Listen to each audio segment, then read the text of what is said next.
Hello and welcome to another episode of the Small Agency Talk Show. I'm Chip Griffin, the founder of Saga, the Small Agency Growth Alliance, and I'm very happy to have with me two good friends, Drew McLellan of the Agency Management Institute and Karen Swim of Solo PR Pro. Welcome to the show. Thanks for having us. Thank you, Chip. It is great to have you here. Regular viewers know at this point I have to play the little musical bumper just to kind of give us the little energy lift as we go into the topic. So I'm going to do that, and then we'll come back on the other side and jump into a little bit of substance.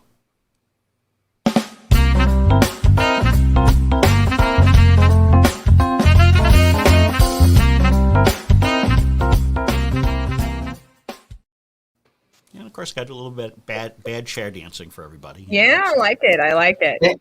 They couldn't see us though, so that's the miss. Yeah. Right? Yeah, it's probably best that way, but at least in my case. But look, it's Friday. It is, I don't know. I'm starting to enjoy Fridays again. I think for a lot of the last year, it sort of felt like, it was Groundhog Day, and so it didn't really matter. Now maybe it's because it's baseball season, so I'm out umpiring, and so I've got more games on the weekends than I do during the week, and so it gives me that sense of satisfaction that I've actually booked another week. But I don't know. What do you all feel about that? It's still not all that different, but different enough for me to be excited about the weekend. Right. TGIF. Yeah, I'm back to traveling again, and so life feels very much like, minus the masks and the social distancing and all the smart things we still have to do. It feels like normal is a little closer around the corner. So my weeks are starting to feel more like normal weeks. Mm-hmm. And how have you found the travel to be? Because I have not gotten back to travel yet, and I'm curious what it's going to be like when I do. Yeah, it feels so good to not be in the same place, to be in a hotel, to go to a restaurant where people bring you a drink and food. I mean, the stuff that we just took for granted. It's like you just are so excited for all of it. It's kind of magic. And flying is super easy. People are very good about keeping their distance. The airlines, I'm a United guy, so United is doing a great job of making sure everybody's staying masked up and all of that. So it feels pretty normal. Well, that's good to hear. It is very good to hear, and I'm interested to check it out at some point soon too. So, in the meantime, sticking with video, and I've got a face made for video, but I love talking, and so this is a great forum to do it in. And I think we've got some great stuff on tap today. But of course, if you're watching right now and you have feedback on the things we're talking about, or you have questions about what we're talking about, or frankly anything else agency related, feel free to put those into the chat or comments on whatever platform you're watching us on, and we would be happy to incorporate that into our discussion. But I thought we'd start by talking about something that a lot of agency owners have either thought about or maybe they're starting to experience too, which is taking over a business that was founded by someone else. And not only have both of you advised people on those situations, you've also been through it yourselves with your current organization. So, I guess what I would say is, can you share a little bit about your own individual experiences, and then maybe we can talk a little bit about advice you might have for folks who are in the same circumstances. So, Karen, why don't we start with you? Sure. I mean, the advice that I always give to people is the best advice that was given to me, 20 years ago by one of my mentors. And that was, talk about absolutely everything, dig deep, ask every question while you're in that stage of talking to somebody that you still really like. And I'm assuming that if you're going into considering buying a business from another person, there's some level of affinity between the two of you, even if it was, a business transaction and you only met that person as part of that, because you usually won't buy from someone that you just hate. But you have to ask the hard questions. You have to do your due diligence, look at the financials. You want to talk to any employees that exist. You really want to understand and, do your due diligence, get legal counsel involved. I also involved my advisors, my personal advisors, to ask about the decisions, because more than just the financial side of it and whether or not it made financial sense, I also wanted to be realistic as to whether it made sense for me. My strengths, my skill sets, the time that I would need to put into it. did this really align with my vision and my purpose? And so I think, don't rush into it just because it looks like it's something that you can make a profit from, because ultimately, once you buy it, you got to figure out how to run it. Yeah, and I think your advice to talk to professional advisors is absolutely critical because, and I've seen more agency owners, talking with folks about, maybe taking some equity as part of an overall arrangement with a client or, looking at acquiring an agency or selling their own agency. You absolutely need to have those professional advisors involved in order to make sure that you're protecting yourself and also, frankly, that you're addressing all of the potential tax consequences because there's all sorts of complexity in there and how you structure deal, how you time a deal can have a major impact on your bottom line. And Drew, I know this is something that you work with a lot of agencies on, but it's also something that you've experienced with AMI. So, what's your perspective having gone through it? Yeah, it's interesting. You're right. I'm talking to agency owners all the time who are in the midst of trying to sell or buy, and it's very easy for them to get caught up in the emotion of it, whatever that emotion may be. So sometimes it's desperation, sometimes it's unbridled enthusiasm, but all of those emotions, to Karen's point, can really mask some of the issues. And you need those outside advisors to give you that objective perspective that, quite honestly, as either a buyer or a seller, you don't have. So my own experience is a little different, I think, than Karen's. So, as I think everybody knows, I have owned my own agency for now 26 years. So I was actually a member in a live peer group of the precursor to Agency Management Institute. And the guy who founded that, so I sound like one of those hair commercials, right? Not only am I the president, but I used to be bald, right? Sorry, Okay. Chip. Yeah, thanks, Drew. All right. I appreciate that. But anyway, so I was a member and he approached me and he said, I want to retire. I think you're the guy. And at that time, it was a very small business, a handful of live peer groups, a couple workshops. And honestly, the advice I would give is don't assume there's only one way to finance a purchase or a sale. So my deal was the lion's share of the income of the business at that point, we've changed it quite a bit over the last 15 years, but at that point, the lion's share of the income was coming from the live peer groups. So if they thought I was a jerk or they didn't like me or they didn't think I knew and they didn't renew, I was buying an empty bag. So when he first approached me and he told me what he wanted for the business, I said, there's no way I'm paying that for the business because there's no guarantee these people are going to stay. So it took us a year to come up with a creative way to buy based on retention. So I gave him basically a certain dollar amount for every person who stayed over the course of 3 years so that literally if everybody bailed on me, I wouldn't have owed him a dime. But if everybody stayed, then I paid him fairly for the people that he had in the business when I bought it, but I wasn't also obligated to pay him for what I grew in the business. So I would say a couple things. One, have some good trusted advisors. You can get creative about the way you pay for it and the way you finance it. And Chip, I think what you said earlier is really critical. How you buy it, how you structure the deal has huge tax implications for the buyer and the seller. And you have to find an equitable way to share in that tax liability. But if you don't have the right people at the table, then I guarantee you the other person on the other side of the table is going to have the advantage and you're going to be, really screwed on taxes while they walk away scot-free. So it's important to have a cadre of advisors helping you sort of think through that. And the other thing I will tell you is buying a business that somebody else has started, a couple things. Number one, it's important for them to step away from the business as quickly as possible because it's really hard to raise somebody else's baby when they're still in the room, right? It's because, of course, they have an opinion. It was their baby. So the quicker you can sever that relationship, and for agencies buying other agencies, that might be a couple of years of an earnout. But the quicker you can do that, the better. And two, for me, having a vision of all the ways I wanted to expand the business, make it my own, augment what he had brilliantly already done, allowed me to really transform the business so now it was mine rather than Drew running somebody else's business. Mm-hmm. Yeah, that's a tremendous point. And, I do want to get back to the creative thinking piece because I think a lot of agency deals these days are being done with more creative thinking on how payment terms are, right? So 20, 25 years ago, it was much more common to see a more substantial upfront payment. with smaller earnouts or other payments, coming over time. Now, a lot of the deals are shifting very heavily towards an earnout or performance-based compensation program. Right. That really effectively allows the buyer to purchase the agency using the cash flow of the acquired business, right? I mean, that's really the idea behind it, and it protects your downside risk, but it also eliminates the need for either substantial deep pockets to begin with or external financing, which can be, problematic in many occasions.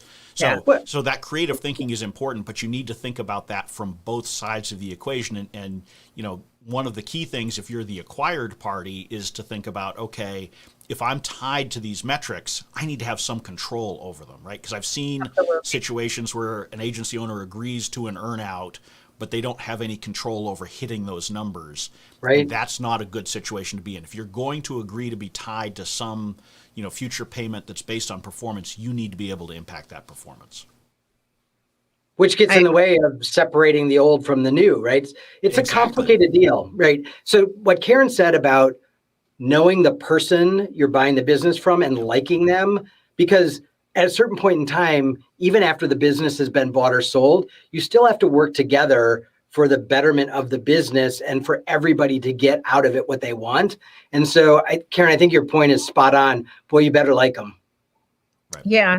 I would also and trust. Say don't underestimate the cost of what you're going to have to put into the business to really make it your own. Because even when you're buying an agency that is profitable, you're going to want, as Drew said, to make it your own. And it's kind of like buying a house and you walk in and maybe the structure is perfect and you don't have to, replace the roof and you don't have to do anything to the plumbing. But what's it going to cost you to really personalize it? What's it going to cost you to make that business your own? There is some additional investment above and beyond buying the business. And so I would say don't underestimate that too. And those numbers should actually be a part of your decision.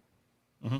Oh, absolutely. So talk about that. How do you make the business your own versus the previous owners? Because it's a delicate balancing act, because you want to keep all of the revenue that they had generated, presumably, and all of the goodwill that they had generated.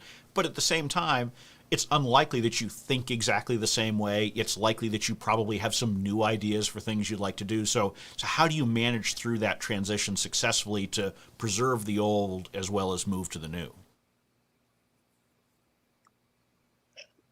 For me personally, my own personal experience is laughably different than what I advise other people, because I was completely freaked out for probably the first 2 years that I was going to crash and burn solo PR pro. I'm like, oh my God, everybody's going to leave. They're going to hate this change.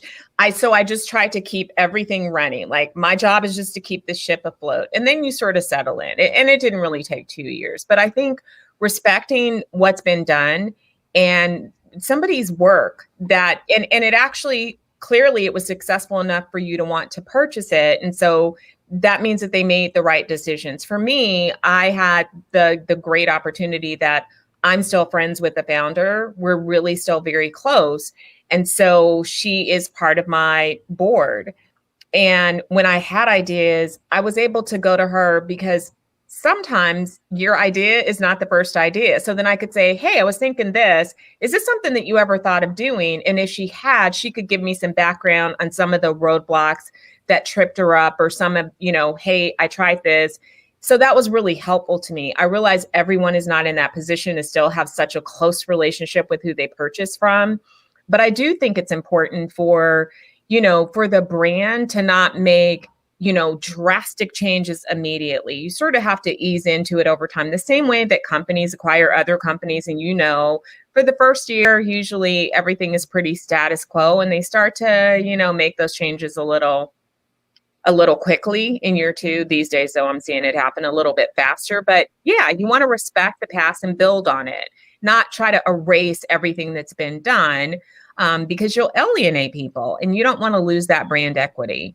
Mm-hmm. Well, yeah, and you made a good point there too, and I think this is good advice for every aspect of running a business, whether it's one you created or not, and that's to listen to other people's perspectives and incorporate that thinking, right? Because I think, and I've been guilty of this myself over the course of my career. Anytime you take on a new job or take over a business that you've acquired or whatever, you have a tendency to think, well, my way is the right way, right? And I have this idea, and so sometimes you end up doing change for change's sake.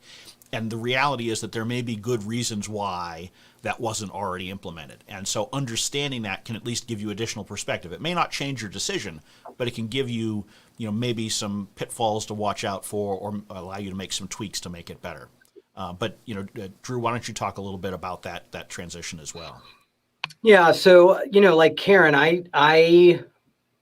I knew there were changes I wanted to make to the business, and some of them I made immediately. Some of them were rules around how the peer groups functioned or things like that. But there were other things that I knew I had to phase in. So there were some price increases that needed to happen, but I had to prove my worth first before I did that. I knew I wanted to rebrand the organization to Agency Management Institute, but I didn't do that for the first couple of years. I just soaked in the brand equity. I earned my position as the authority. And then the other thing I did, and this is, I think, a place where a lot of agencies can begin to claim something that they've purchased, is I really started ramping up in a way very different from the founder, my own thought leadership. So, I was publishing a lot of articles.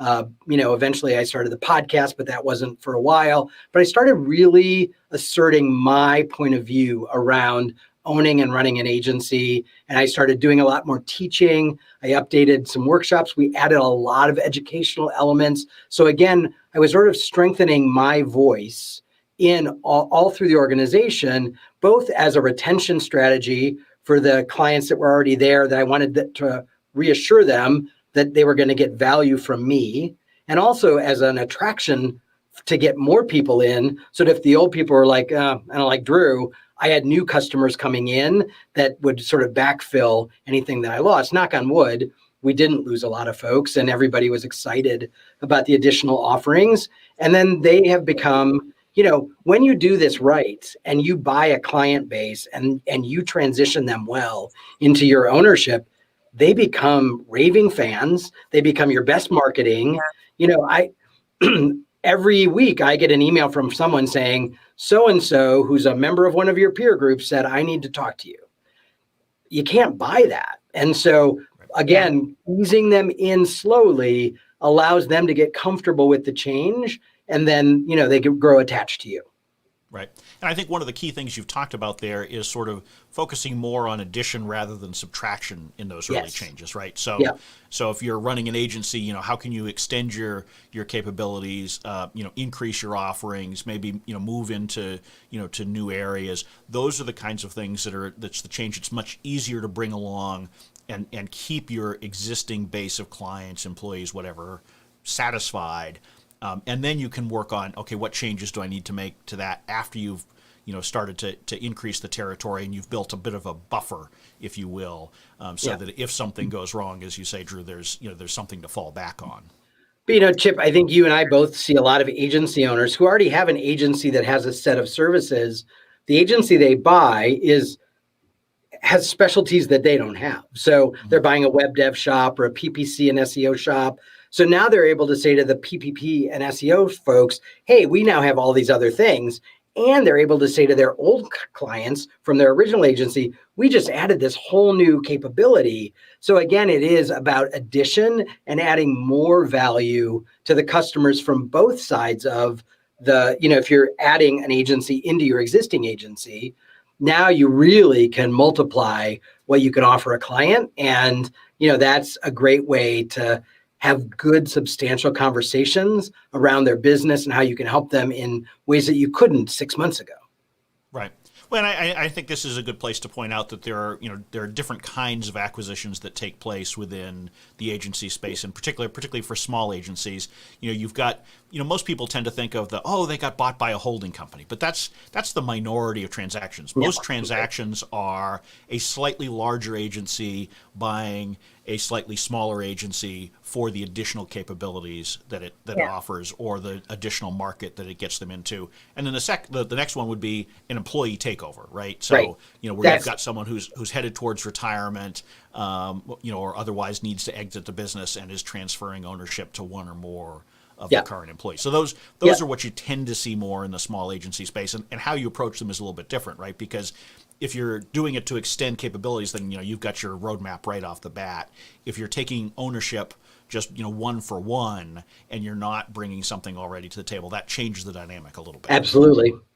Yeah, I agree. I mean, I love the one word that you said that I think is so key, though, Drew, is earned. Because purchasing a agency, yes, you're in the position of ownership, but you really then have to earn that. You have to earn the trust for yourself. And I think that can't be diminished at all. So I love that you called that out. Yep. And honestly, if you get in the habit of it as a new owner, hopefully you stay in the habit, because, all three of us know, we have to earn our stripes every single day. Absolutely. And we've all owned our businesses for a long time now, but that doesn't mean you don't still have to earn it. Mm-hmm. Absolutely. Yeah, I mean, and that's a critical point. It is something. A lot of times you think, oh, geez, these are all things I have to do because I've just made this acquisition or I've just taken over. The reality is, it's just the start of something that has to continue, and you'll continue to evolve. I mean, agencies are constantly evolving if they're going to survive and thrive in the current environment. The way an agency looks today is not the way it looked even 10 years ago. Right. And so you have to be willing to put in that work to make those evolutionary changes. I completely agree. I know my, Words for Hire, my PR agency doesn't even look the same as it did 2 years ago, along with everybody else, but in a good way. But it's completely different. Mm-hmm. So, if you were taking over an agency today, in 2021, obviously a lot has changed universally over the last 12 months, let alone what's taken place over the last 5 or 10 years. What are there things that are different today if you were taking over an agency than what you might have been thinking, 10 or 15 years ago? Karen? Yeah, for sure. I think, how the workforce is organized would be really important to me.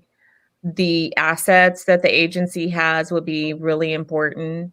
Only because I think the world has fundamentally shifted, with not just a focus on digital, but really on how you retain talent. And I think that's key, especially in PR, because there's lots of people that can say that they do PR, but everyone's not good at it. So talent will be a big part of that acquisition to me, because that's how you're going to hold your clients.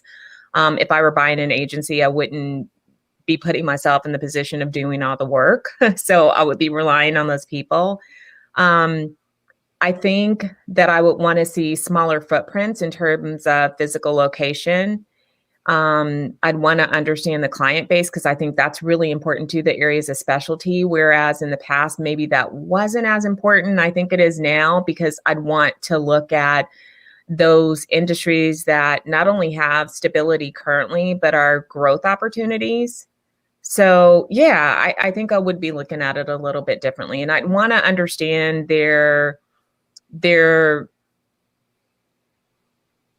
expertise in the digital space as well. If they were buried in traditional, and there unfortunately are a lot of still agencies that are, that would be kind of a turnoff for me.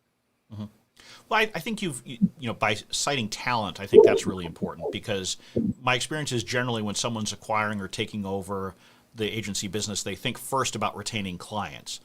But frankly, most of the transactions I've seen, the turbulence hasn't been with clients. Clients will typically, as long as they're getting the same level of service, they're not going to be too worried. The bigger issue you have is with the talent, because a lot of times the talent may have been there for the person who was the owner of the business. I mean, particularly in small agencies, there's such a tie to that owner, in whether they realize it or not, that can be where more problems emerge. So I think really focusing in on that and thinking how that's structured and what changes you might want to make to it, that's particularly important.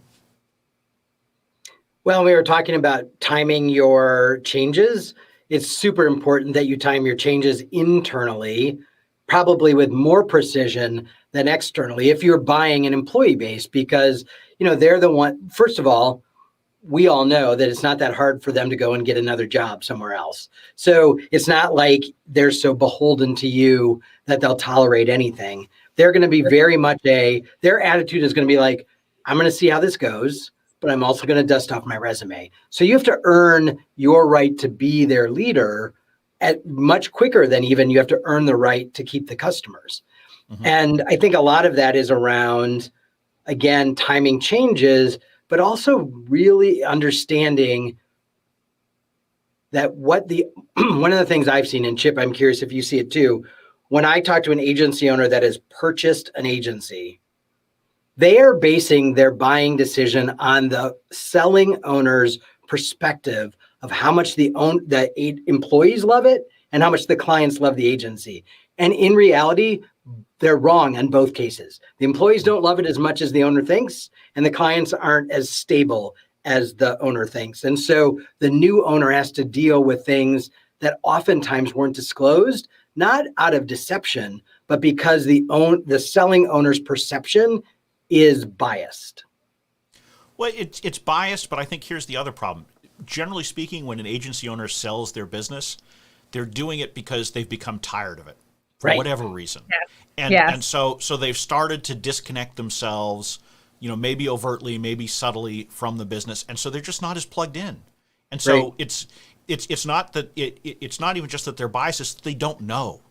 They're not having the regular conversations that they should be having as the owner with clients, with employees. So there's a lot of stuff happening that they're not aware of. And part of the challenge is typically when you're acquiring a small business, you don't have a lot of opportunity to talk to the team because naturally the owner of the selling business doesn't want to disrupt things if it doesn't go through. Right. And so, you're limited in your perspective. It's not like when a public company buys another public company and the whole executive team's in on it. So you get a lot of different points of view. You don't have that, and that can be a real problem and lead to a lot of surprises if you do an acquisition. So that's why an employee purchase is a lot safer, because obviously as an employee, you're going to have that perspective already. When you're buying another agency externally, there's a lot more risk. Well, another advantage of the employee purchase is they've already earned the respect, typically, of the team. And so they're already, and in many cases, the clients. So they start out in such a better position than an outside buyer who has to start from scratch. Right. Absolutely. Totally agree. And I think the bottom line is, and this is ironic because we're sort of in marketing, communications, advertising, all of these places where we're talking about communicating things. We're really bad at communicating with our own teams, with our clients, and that's really anytime there's a transition of any kind, you need to over communicate. And so if you're taking over the business, whether it's even if you're the employee who's been there for 20 years. You still need to over-communicate with the rest of the team. Talk about what's on your mind. Talk about your vision. Get their perspectives. Listen.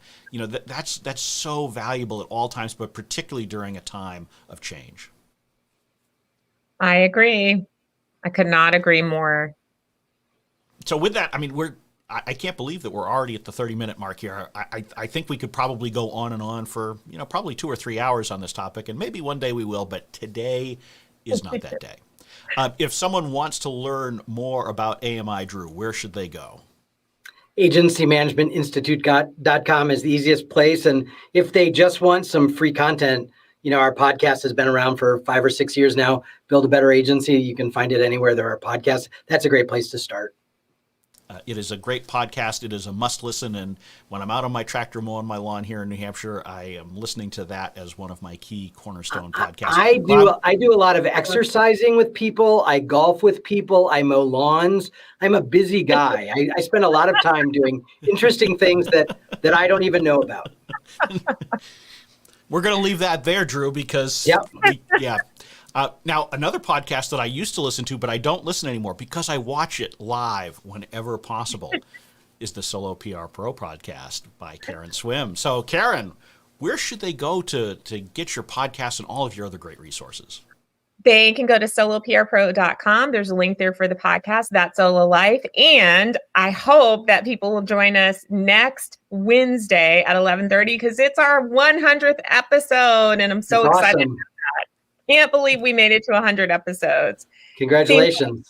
Thank you. It's such a big milestone for us, but soloprpro.com is where you can find everything, free resources, information about joining our happy little community. And I welcome any questions or comments.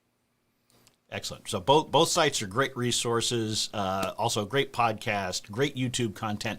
It's just great having great content producers who are creating so much for the community.